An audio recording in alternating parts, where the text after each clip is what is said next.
Guys आजकल आप लोगों ने मुझे देखा होगा मैं संडे राइड्स पे नहीं जाती हूँ because do you know why? क्योंकि संडे राइड्स में बेसिकली बहुत ज़्यादा पॉलिटिक्स हो चुका है। पैसे लेके राइड करवाते हैं ग्रुप्स। और तीसरी चीज़, it feels like a fashion show, otherwise show off show. Okay, मतलब जिसके पास जितना पैसा है उस लेवल का वो गियर अप खरीदेगा और वहाँ पे संडे राइड्स में जाके शो करेगा, शो केस करेगा अपनी बाइक पे या फिर अपने आप पे। जस्ट लाइक ही और she is a model and the motorcycle is the carrier. I feel like Sunday rides is more like fashion show जहाँ पे देवी देवता आते हैं अपने वाहन को लेके और अपने ऊपर जो गियर्स पहने हैं वो शोकेस किया जाता है या फिर अपने वाहन को कैसे रखा गया है वैसे शोकेस किया जाता है। But I am not the person any more to understand, मुझे वो समझ नहीं आता है। So that's the reason I don't go in the Sunday rides. क्योंकि गियर्स तो गियर्स होते हैं, चाहे वो सस्ता हो या महंगा। क्योंकि गियर्स लाइफ सेविंग होनी चाहिए, ना कि showcasing. Understood the point?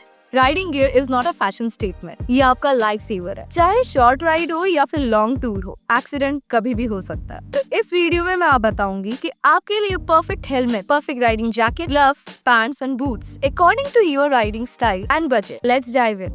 But don't think that वो 25,000 वाला या फिर 35,000 वाला ही राइडिंग गियर लेना पड़ेगा तभी जाके मैं उस ग्रुप में एडजस्ट होऊंगा और तब जाके मुझे अच्छा फील होगा। नहीं, आप 2,500 की भी राइडिंग गियर के साथ आप सेटिस्फाइड कर सकते हो अपने आप को, क्योंकि आपकी जान बचेगी। आपको शो ऑफ नहीं करना वहाँ पे।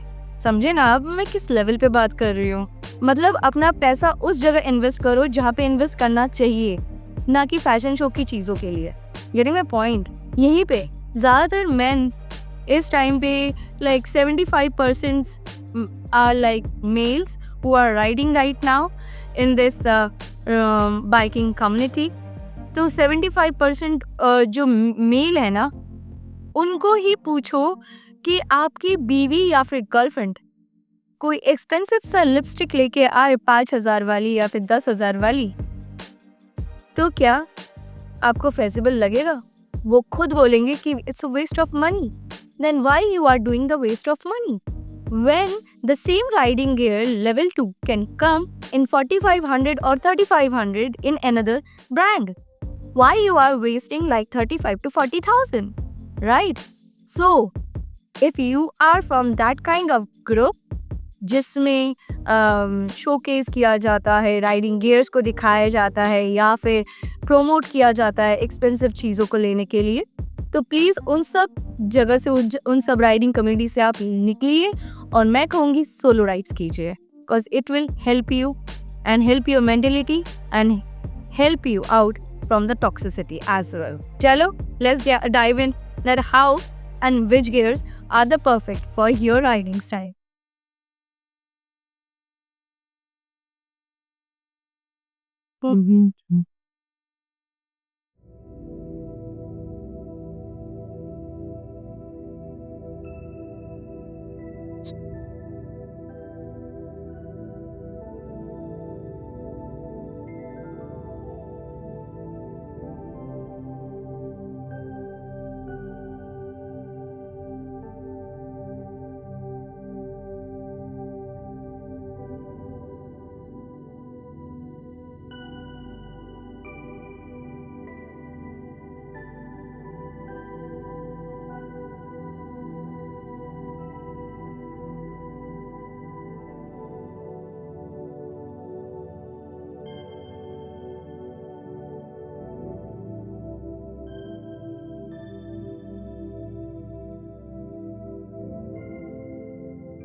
गाइस सबसे पहला चीज होता है helmet. Helmet is way too mandatory. It's not about you have to get EC certified helmet. You can get ISI and DOT as well, because it's a little expensive. The EC certified only comes in international brands specially, but from the Indian brands we get ISI approved and DOT approved. So focus on that only. Get the Indian manufactured helmet, cause it will be cheaper in the price, but it will be not that cheaper. It will be start from 1500 till whatever you want to get it. But DOT या फिर ISI approved यदि आपका helmet नहीं है तो please उस helmet को use मत कीजिए, cause it's not safe for you. In case of crash होता है और आपके सर पे चोट आती है, वो हेलमेट टूटने के चांसेस रहते हैं और आपके स्कल को ब्रेकेज देने के चांसेस रहते हैं.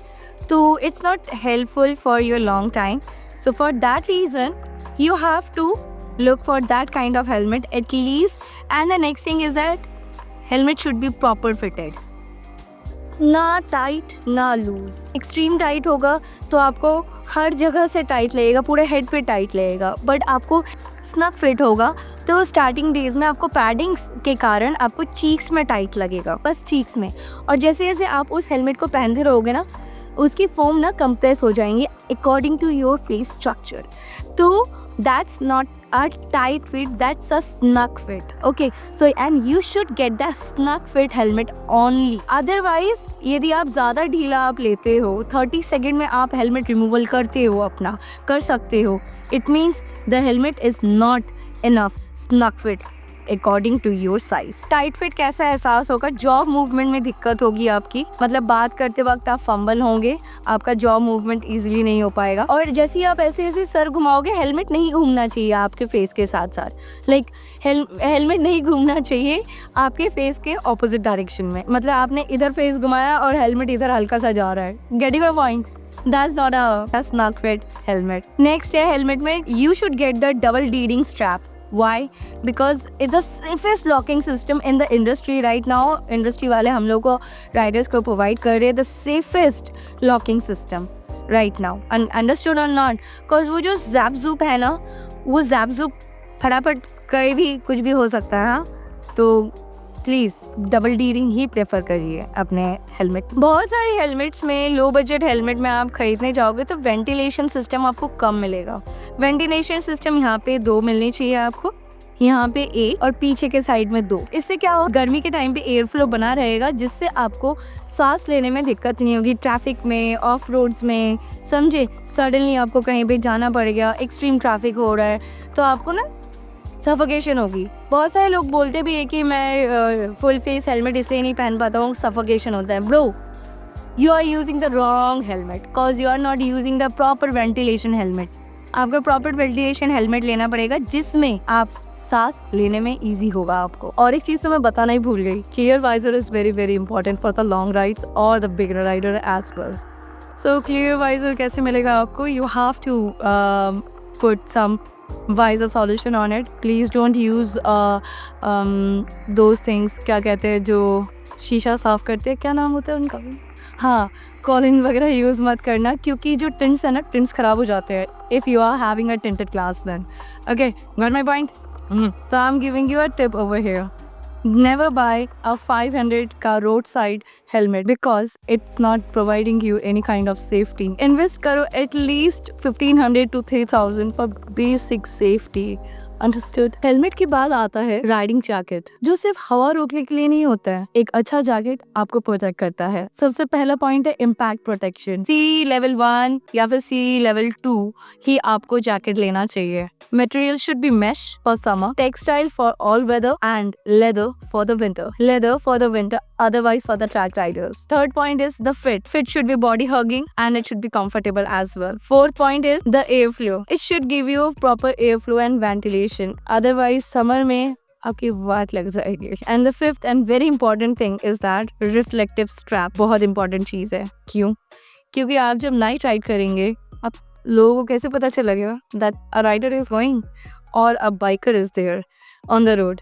So reflective straps will help them by visualizing you that okay, the rider is riding on the road in front of them. And a riding jacket should be between 4,000 to 10,000 for a basic to pro level. Touring करते हो so go for the waterproof liners as well। तो next है gloves. Gloves सिर्फ style नहीं, grip और safety के लिए भी बहुत ज़रूरी होते हैं। एक्सीडेंट में सबसे पहले हाथ ज़मीन पे पड़ते हैं तो ग्लव्स होना बहुत ज़रूरी है। नकल प्रोटेक्टर हार्ड प्लास्टिक या फिर कार्बन का होना चाहिए।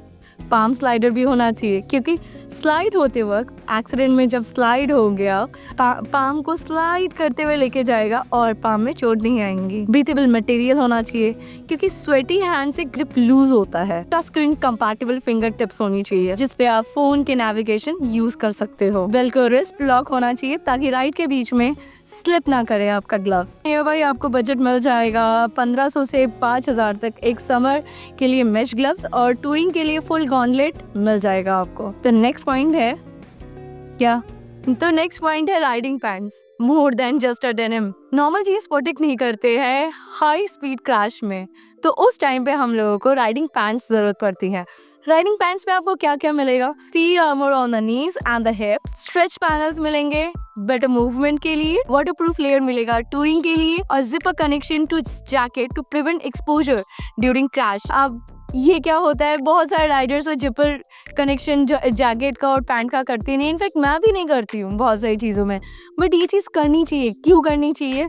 क्योंकि क्रैश के टाइम पे ना हाथ ऊपर हो जाते हैं या फिर कैसे भी हाथ हो जाते हैं, बॉडी अजीब सा मूव करती है क्रैश के टाइम पे। तो उस टाइम पे जैसे कि टी शर्ट ऊपर जाता है या फिर जैकेट ऊपर जाता है पैंट के नीचे, ये जो पीठ हल्का सा या फिर पेट हल्का सा बाहर रहता है वो अनप्रोटेक्टेड रहता है। तो उस टाइम पे यदि हम लोग पहले से ही जिप लगा के रखेंगे ना तो ये वाला लोकेशन हमारा प्रोटेक्ट रहेगा। इस जगह में छिलेंगे नहीं, कोई स्टोन चिप्स नहीं घुसेगा क्योंकि यहाँ की जो स्किन होती है ना बहुत ही सॉफ्ट होती है। तो इस जगह की स्किन को सेव करने के लिए zipper connection to jacket is very very important. तो ये जो राइडिंग पैंट्स है आपको मिल जाएगा रेंज बिटवीन 4000 to 12000 के बीच में। और आपका इन केस यदि आपका बजट टाइट है या फिर आपका साइज नहीं मिल रहा है राइडिंग पैंट में तो आप नॉर्मली जीन्स पहन सकते हो, but you must where high knee boots and knee guards, okay, from a good brand. Otherwise बहुत सारे जीन्स आते हैं मार्केट में, बहुत सारे ब्रांड्स आते हैं लाइक राइनॉक्स है, बीबीजी का भी आता है, उनकी जीन्स भी आती है armor के साथ, so you can refer that one as well. Now let me talk about the riding boots, which will give you the ankle protection, which is important. So normal sneakers accident में कुछ काम नहीं करते हैं, riding boots protect करते हैं, ankle and toe protection देता है, anti slip sole देता है, which is very very very important while off-roading and monsoon में। gear shift pads होते हैं उसमें, तो आपका जूता खराब भी नहीं होगा to protect the top part of your boots।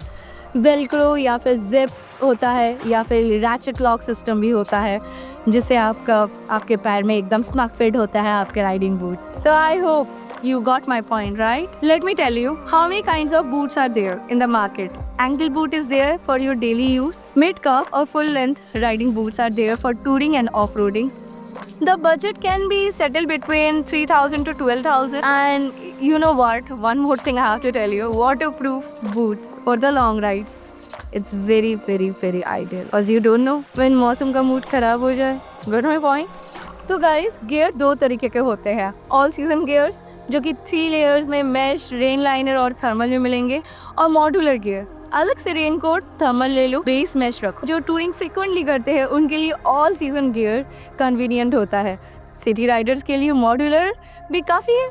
Always choose function over brand show off. So guys, let me give you some bonus tips for maintenance and the budget planning. Helmet हर 2 साल बाद replace करो, सारी gears को sunlight में dry करो and wash करना as per लेवल। राइडिंग गियर एक बार का इन्वेस्टमेंट जो जिंदगी भर का काम चल सकता है। Start with minimum 2 gear, helmets and gloves, gradually build up according to your pocket. पहले आप लोकल स्टोर्स ट्राई करो फिट चेक के लिए, फिर ऑनलाइन में ऑफर्स चेक करना, देन आफ्टर ही परचेज करना गियर्स को। राइनॉक्स, सोलेस, राइडा, बीबीजी कुछ रिलायबल ब्रांड्स हैं, और भी बहुत सारे ब्रांड्स हैं, यदि मैं भूल गई हूँ मैं डिस्क्रिप्शन में मेंशन कर दूंगी, अब देख लेना। तो गाइस गियर लेना खर्चा नहीं, इन्वेस्टमेंट इन सेफ्टी होता है। एक्सीडेंट सिर्फ हाईवे पे नहीं गली में भी हो सकता है, तो never ride without at least helmets और ग्लव्स? कमेंट करो आपने पहला कौन सा गियर लिया था या फिर लेने का प्लान कर रहे हो। अगर ये वीडियो आपको हेल्पफुल लगा है तो लाइक करो और शेयर करो अपने फेलो राइडर्स के साथ। और प्लीज गाइस सब्सक्राइब कर दो। I need your support right now a lot. It means huge tons वाला हेल्प मिलेगा मुझे, बिकॉज मेरा मोनेटाइजेशन बंद हो चुका है। एक स्ट्राइक आया था म्यूजिक पे और साथ ही साथ यूट्यूब मेरे वीडियोस को मेरे ही सब्सक्राइबर तक नहीं पहुंचा रहा है। So I need your help, please view till last of the video and don't forget to hit the bell icon as well. And guys आपसे मिलते हैं नेक्स्ट राइड पे या फिर नेक्स्ट ऐसे कोई कंटेंट में। तब तक के लिए take care, bye, have fun, good night.